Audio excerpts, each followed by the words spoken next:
Hi friends, मैं परिंदर खाली। Friends, आज की हमारी गेम है युवराज सिंह राजपूत जी की वीडियो रिकमेंडेशन। जिस गेम के ऊपर उन्होंने मुझसे वीडियो बनाने के लिए बोला है फ्रेंड्स, वो गेम है सन 1928 की अलेक्जेंडर अलेखाइन वर्सेस एलन फ्लेचर। तो चलिए फ्रेंड्स, गेम को मैं शुरू करता हूँ। यहाँ नाइट F3 के साथ अलेक्जेंडर अलेखाइन ने शुरू किया। फ्लेचर का रिप्लाई यहाँ नाइट F6 का आया। फ्रेंड्स, इससे पहले मैं इस गेम में आगे बढ़ूँ, एक बात मैं बताता चलूँ कि इस गेम पे जैसा एंड गेम सीक्वेंस बहुत मुश्किल देखने को मिलता है। वो सेटअप रेयरेस्ट ऑफ रेयर है, कभी कभार ही लगता है और ब्रिलियंट मास्टर खिलाड़ी ही उसको लगा पाते हैं। अलेखाइन ने यहाँ C4 का रेस्पॉन्स दिया, C5 का रेस्पॉन्स यहाँ फ्लेचर का आया। D4 हुआ, नाइट C6, D5, नाइट गया वापस B8 स्क्वायर पर। ये फ्लेचर का मतलब ये अलेखाइन का एडवांटेज है। एक मूव पूरा पूरा वेस्ट करवा दिया। नाइट बाहर आया, वापस गया और सिचुएशन बल्कि दो मूव कह सकते हैं खराब हो गया। Knight C3 from white side, then हुआ D6, G3, G6, bishop G2, bishop G7 और इसके बाद यहाँ दोनों साइड्स का कैसल आया। किंग्स इंडियन डिफेंस बिल्कुल ठीक है। बिशप आया F4 स्क्वायर पर, देन हुआ H6, क्वीन D2। पॉन के साथ तो वैसे भी कोई इशू होना नहीं क्योंकि ब्लैक ऑब्वियस मूव बनता है कि इनको H7 स्क्वायर पर लेकर आएगा ही। और इसके बाद यहाँ इस ई पॉन को आगे पुश किया गया। नाइट गया H5 स्क्वायर पर। टारगेट क्या है हो सकता है, लेकिन जी पॉन भी आगे पुश किया जा सकता था। ब्लैक कॉर्नर नाइट इतने अच्छे लगते नहीं है। बिशप गया वापस E3 स्क्वायर पर, देन हुआ नाइट D7 और फ्रेंड्स यहाँ से नाइट के D7 स्क्वायर पर जाने के बाद कम से कम ब्लैक के नाइट के लिए एक अच्छी आउटपोस्ट मुझे नजर आनी शुरू हो चुकी है। रकेटेगस टू इवन यहाँ पहले व्हाइट ने खेला, देन रुक गया B8 स्क्वायर पर। नाइट H4 और फ्रेंड्स नाइट के H4 स्क्वायर पर आने के बाद आखिर ये नाइट कहाँ जाएगा मुझे नहीं पता, लेकिन ब्लैक के नाइट को एक अच्छी आउटपोस्ट मिलते ही मुझे वाकई में नजर आ रही है। पर हाँ, व्हाइट क्या करेगा, F1 भी तो आगे पुश कर सकता है, वो भी एक ऑप्शन है। खैर, इसी बात को देखते हुए शायद फ्लेचर ने अपने नाइट को लिया F6 स्क्वायर पर। और क्या यहाँ ये नाइट फंस गया है? देखिए, अगर आप एच पॉन पुश करते हैं तो फिर खैर एक मूव है, वो ब्लैक एडजस्ट कर लेगा उस चीज़ को।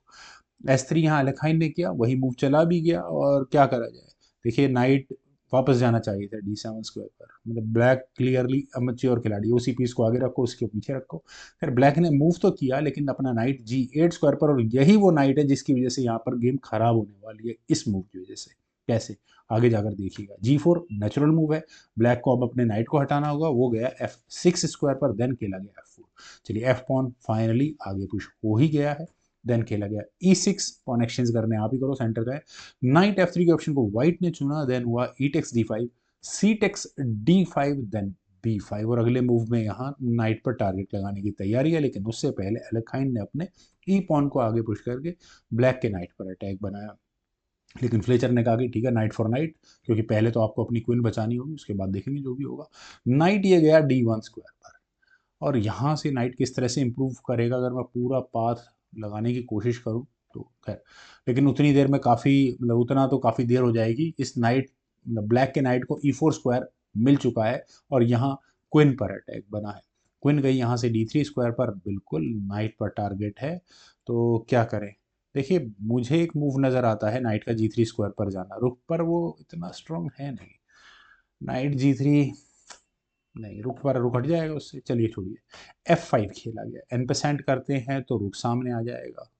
चलिए, ये भी कोई इशू नहीं है ज़्यादा बड़ा। खैर, यहाँ खेला गया E6, अपना पॉन एक कदम आगे पुश कर दिया है।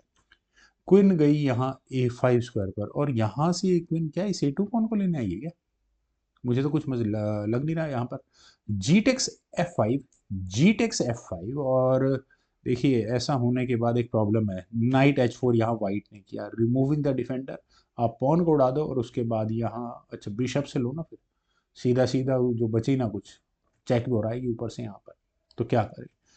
नाइट G3 ऑप्शन में है और अब ब्लैक अपने नाइट को वापस भी निकालने की कोशिश कर सकता है। ऐसा होने के बाद देखिए, रुक पर तो अटैक होगा ही होगा, लेकिन ठीक है, इतनी कॉम्प्लिकेशंस नहीं रखते हैं। यहाँ बिशप को A6 स्क्वायर पर लिया। देखिए, ब्लैक का ये मूव अच्छा क्वीन किस लिए आई थी अब समझ में आया, मैंने भी ध्यान नहीं दिया इस बात पर। क्वीन और रुक दोनों पर टारगेट आ चुका है और इस पूरी दुनिया में कोई भी खिलाड़ी होगा तो वो क्वीन को बचाएगा और ये एक्सचेंज डाउन होने का मौका स्वीकार करेगा। मतलब ब्लैक एक्सचेंज अप हो चुका होगा। लेकिन अलेखाइन ने कहा queen takes C4, shockingly knight मिल दिया क्वीन सैक्रिफाइस।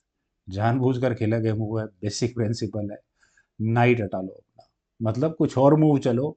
और अच्छा यहाँ चेक भी है, वो भी देखना पड़ेगा आपको। यहाँ ये मूव चल देना चाहिए था। खैर, यहाँ खेला गया F tech c four, accept किया गया। और क्यों एक्सेप्ट किया गया फ्रेंड्स, आपको यहाँ ये चेक नजर आ रही होगी और नाइट मैन्यूवर नजर आ रहा होगा, लेकिन ये सारा सीक्वेंस चेकमेट तक कैसे पहुंचेगा देखने वाली बात होगी ये। Bishop take c four check, king हटाना पड़ा, simple. Knight g six check, king को आना पड़ा एच सेवन स्क्वायर पर। देन यहाँ डिस्कवर्ड चेक आई, नाइट टेक्स एफ एट, रुक गया, कोई दिक्कत नहीं है, किंग वापस गया एच एट स्क्वायर पर। और मैंने कहा था ना कि ये नाइट जब जी एट स्क्वायर पर आया तो ब्लैक ने अपने लिए मुसीबत बुला ली, वो आप समझ में आएगा। देन हुआ night g six check, king आया एच सेवन स्क्वायर पर। ऐसे तो रिपीटेड चेक्स होते रहेंगे, क्या फाइनली ये गेम कहीं पहुंचेगी या नहीं पहुंचेगी? पहुंचेगी। देखिए बस किसी भी तरह से बिशप और नाइट की चेक आनी चाहिए। नाइट की चेक कम से कम यहाँ इस जी सिक्स स्क्वायर से नहीं आ सकती, एफ सेवन स्क्वायर से आ सकती है। तो इसको अब एफ सेवन स्क्वायर तक कैसे पहुंचाया जाए नाइट को, रास्ता शायद आपको नजर आ गया हो। नाइट ई फाइव चेक यही खेला गया, किंग गया एच एट स्क्वायर पर, नाइट एफ सेवन चेक। और फ्रेंड्स इससे अच्छी और सेटिस्फाइंग चेकमेट और क्या हो सकती है, कमाल की चेकमेट है फ्रेंड्स, बहुत अच्छी गेम। उम्मीद है आप सभी लोगों को भी जरूर पसंद आई होगी। आपके कमेंट सजेशंस का मुझे बेहद इंतजार रहेगा। Thank you for watching it, bye for now.